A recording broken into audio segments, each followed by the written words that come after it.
Hello, I hope you are doing great. If you really look at what were the previous lectures we have gone through, most of it was on HDFS.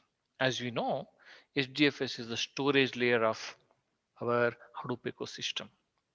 We also have known that MapReduce is also one of the component of Hadoop ecosystem. Can you just check diagram what you had drawn about the Hadoop ecosystem, where exactly MapReduce sits?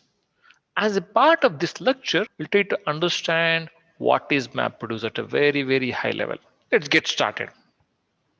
Any idea what is MapReduce? Do you guys remember anything about the MapReduce what we have discussed earlier at a very, very high level? Just pause a video and try to remember what is MapReduce. Before we really get into MapReduce, do you guys remember the story we discussed in one of the previous lectures? Is there any bell ringing? Yes. We discussed about preparing a biryani or pasta, right? You had a wonderful party with your cousins, and one of your friends calls you on Sunday morning, and he or she wants to come to your place. You guys want to cook a biryani or pasta for them. I hope you guys remember. It's a wonderful story.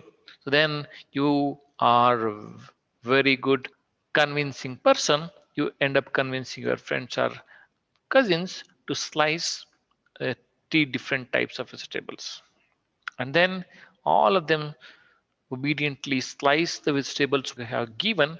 And before you prepare a biryani or pasta, you fry them one by one, like onion, capsicum, and then tomato.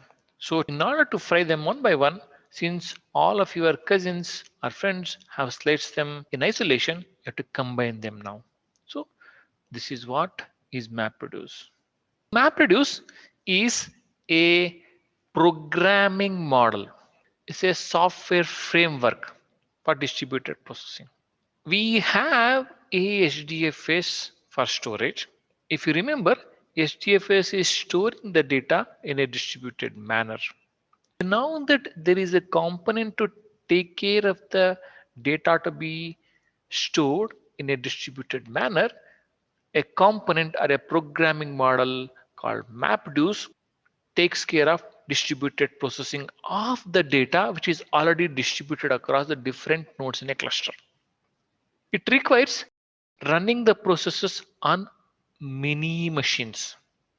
Whenever you have a data distributed across different systems in a cluster, you have to go and process the data in different systems. There is an inherent parallelism because the data is distributed. So MapReduce takes the advantage of inherent parallelism in data processing. Why do we really need MapReduce?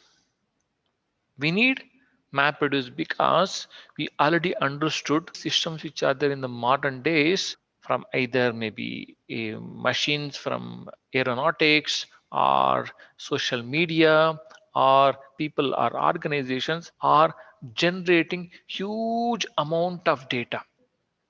So we need a programming model which takes care of distributed processing so that we can get more things done in less time. That is the reason we need MapReduce. As we understand, we are saying we are trying to process the huge amount of data. The scale is very big. We are not talking about 1 MB, 1 KB, or even 1 GB for that matter. We are talking about 100 GBs or TBs or ZBs, that is zettabytes. When we are talking the processing of this scale of distributed processing is taken care by two steps in MapReduce. The first step is map, the second step is reduce. So the big data which is stored in a different systems, we have a MapReduce taking care of the distributed processing of that data which is distributed, and we'll have the distributed processing happening in two important phases, that is map phase and reduce phase. So then we'll get the final output which is required by the user.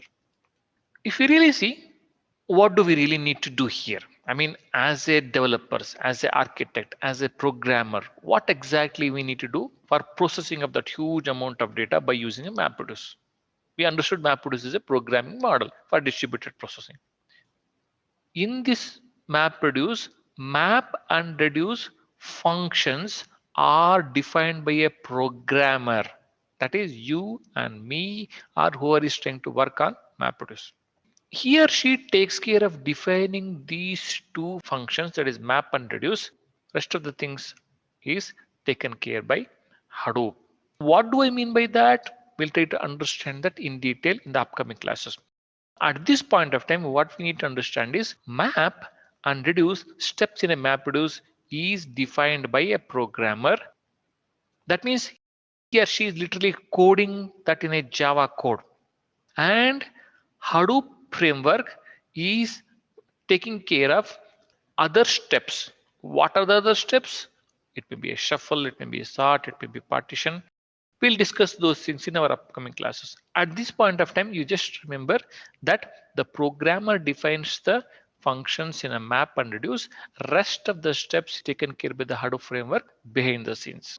If you really drill down one level further, MapReduce, we already understood, it's an operation performed in parallel on the small portion of the data set.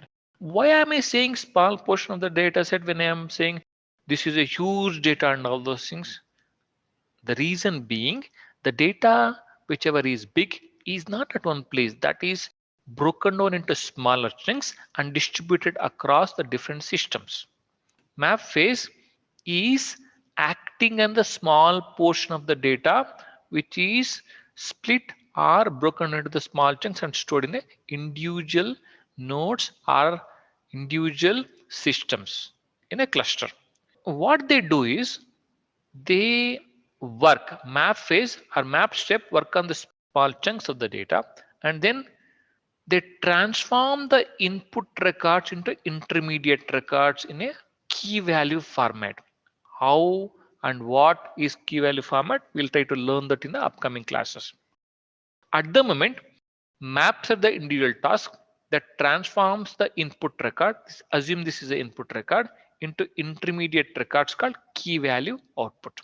Then what reduce step does is it takes the map output and acts on them, processes them, and produces the final output. If you remember our pasta or biryani story, you just think of this is the map phase where the parallel processing of the data is being done. These are the intermediate output. This is produced by map phase, and reducer takes, this is the output of the map phase, and reducer takes this is the input and combines the values of intermediate results from a map phase. That is what is happening in the map and reduce phase. Just to summarize, map is a step which can be performed in parallel on the small portions of the data which is distributed across the different data nodes. A reduce step is a step which takes the outputs from the map phase or map step and combines them to give a final output. I hope you guys understood this really well. Thank you.